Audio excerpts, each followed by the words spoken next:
Bagaimana kabar kalian hari ini? Semoga tetap sehat ya.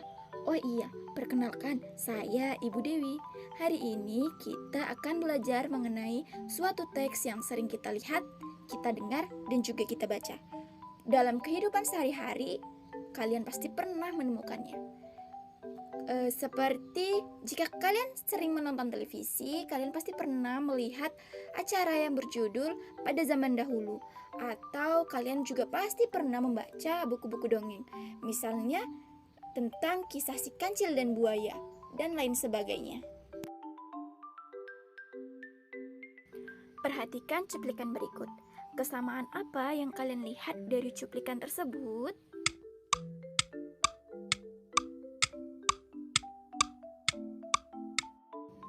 Bagaimana? Apa kalian sudah menemukan kesamaan dari kedua cuplikan tersebut?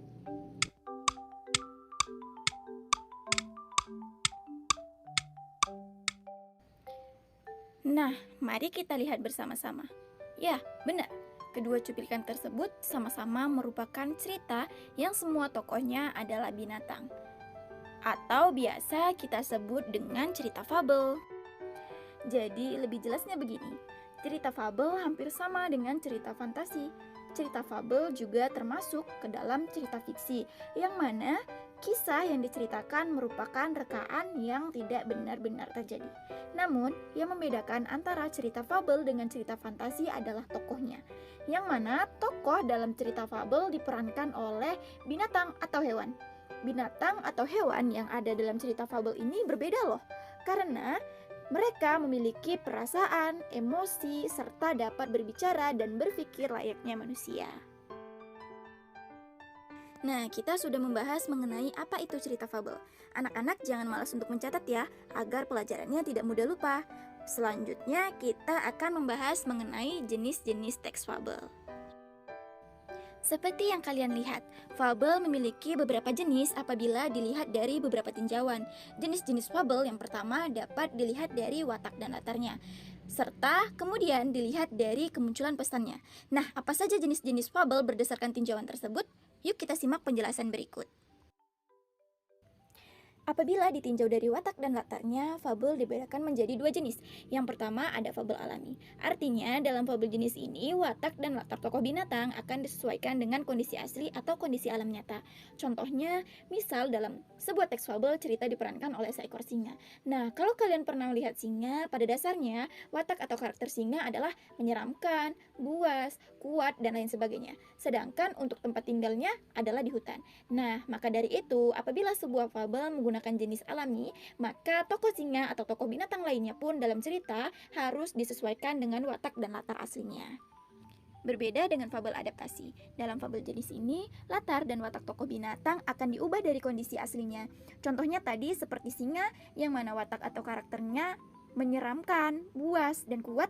Namun dalam fabel adaptasi, watak atau karakter singa akan diubah menjadi sosok yang menyenangkan, lemah lembut, baik hati, dan lain sebagainya.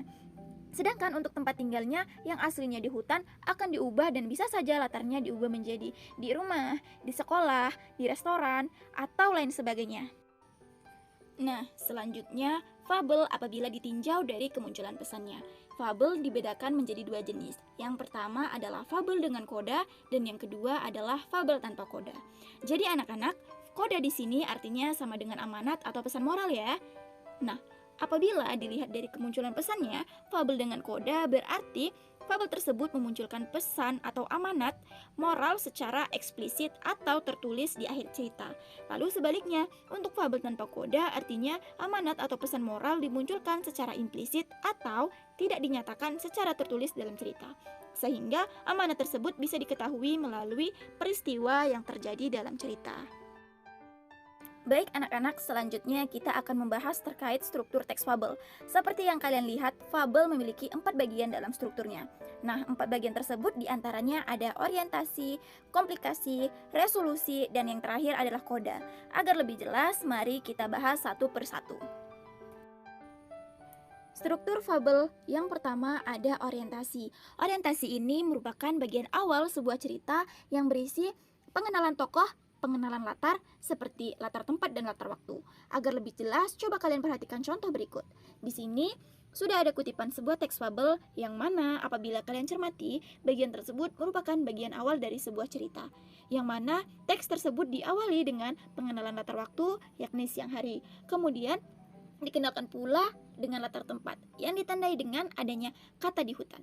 Nah, selain itu, tidak ketinggalan pula pada paragraf tersebut juga dikenalkan siapa saja tokoh yang memerankan cerita. Hal tersebut ditandai dengan adanya penyebutan nama tokoh seperti kancil, gajah, dan lainnya. Struktur teks fabel berikutnya adalah komplikasi. Komplikasi ini dapat diartikan sebagai permasalahan, yakni permasalahan yang dialami oleh tokoh dalam cerita. Nah, bagian komplikasi ini pun biasanya akan menjadi bagian cerita yang sangat panjang, karena berisi beberapa masalah yang dialami oleh tokoh. Biasanya, masalah yang ada dalam teks fabel ini tidak hanya satu ya, jadi bisa terdiri dari beberapa masalah yang sangat runyam.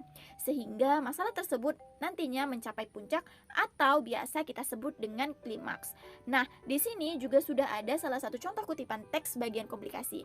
Yang mana apabila kalian cermati, pada bagian ini sudah berisi masalah yang dialami tokoh dalam cerita. Struktur teks fabel berikutnya adalah resolusi.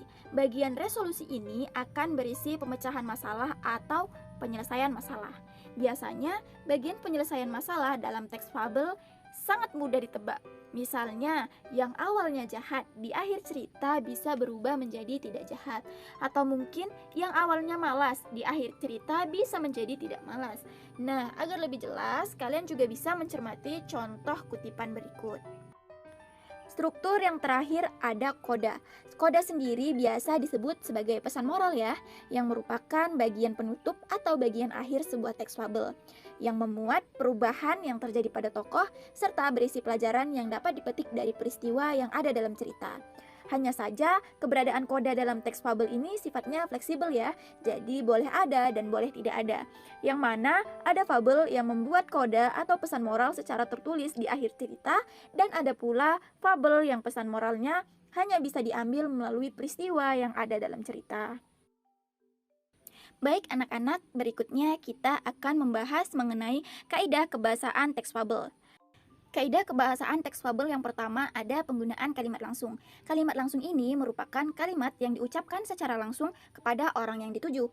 Nah, biasanya kalimat langsung ini ditandai dengan penggunaan tanda petik, seperti contoh berikut. Baik, kaidah kebahasaan selanjutnya adalah penggunaan kata sandang si dan sang. Ini sejenis kata penentu atau pembatas yang letaknya di depan kata benda atau kata sifat.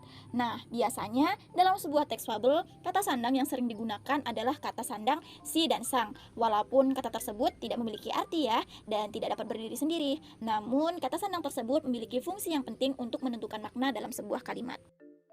Oh iya, untuk penulisan kata sandang si dan sang harus ditulis dengan huruf kecil ya, bukan huruf kapital. Nah, selain itu, yang perlu kalian perhatikan pula, untuk penulisan kata yang mengikuti kata sandang si dan sang ternyata bisa ditulis dengan huruf kecil dan juga huruf kapital. Nah, agar lebih jelas, coba kalian perhatikan contoh berikut. Nah, di sini ada contoh kalimat yang berbunyi, bagaimana caranya agar si kecil rajin belajar? Tanya ibu. Nah, kalau kalian perhatikan, kata kecil setelah kata sandang ditulis dalam huruf kecil ya. Nah, hal ini dikarenakan kata kecil tersebut bukan merupakan nama, sehingga penulisannya harus diawali dengan huruf kecil. Nah, sekarang coba kalian perhatikan contoh yang kedua, yang mana ada kalimat yang berbunyi, kedua orang itu, si kecil dan si kancil adalah pembantu di pasar. Nah, penulisan kata kecil dan kancil setelah kata sandang ternyata diawali dengan penggunaan huruf kapital. Hal ini disebabkan karena kata kecil dan kancil pada kalimat tersebut digunakan sebagai panggilan atau nama julukan, sehingga penulisannya pun harus diawali dengan huruf kapital. Maka dari itu, dalam fabel nama binatang yang digunakan sebagai nama tokoh apabila disertai dengan kata sandang si ataupun sang, maka tulisannya pun akan diawali dengan huruf kapital. Baik, kaidah kebahasaan selanjutnya adalah penggunaan kata depan. Dalam sebuah teks fabel, kata depan biasanya dirangkai dengan kata keterangan tempat dan kata keterangan waktu, yang mana penulisan kata depan yang nantinya membentuk keterangan tempat atau waktu, maka penulisannya harus dipisah. Seperti contoh berikut. Baik, pembelajaran teks fabel kali ini sampai di sini saja ya. Semua pembelajaran yang sudah kita pelajari pada pertemuan ini semoga bermanfaat dan juga tetap harus diulang ya, agar lebih paham lagi. Sampai ketemu pada pembelajaran selanjutnya dan tetap jaga kesehatan ya.